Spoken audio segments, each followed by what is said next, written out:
Check out this chart on UFO sightings in the US. From 93 to 2013, they went up pretty dramatically. But it feels like this isn't the whole story. First of all, I think they chose the wrong chart. Put this into a line chart, and it focuses more on the data as a trend, instead of focusing on individual cults. But that's a small thing. Here's what's more interesting. This just shows total number of sightings and doesn't take into account population growth in the US. But here I'm going to plot this per capita. In other words, sightings per million people. It's still an upward trend, but look how it levels off a little bit. This is a much more accurate depiction, but there's still something missing. There's a lot of factors that might explain this information.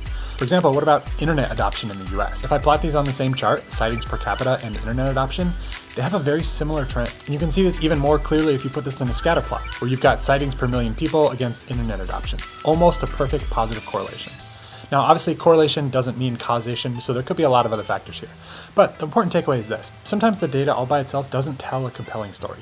You need the right data in the right chart type with the right variables to make the story interesting.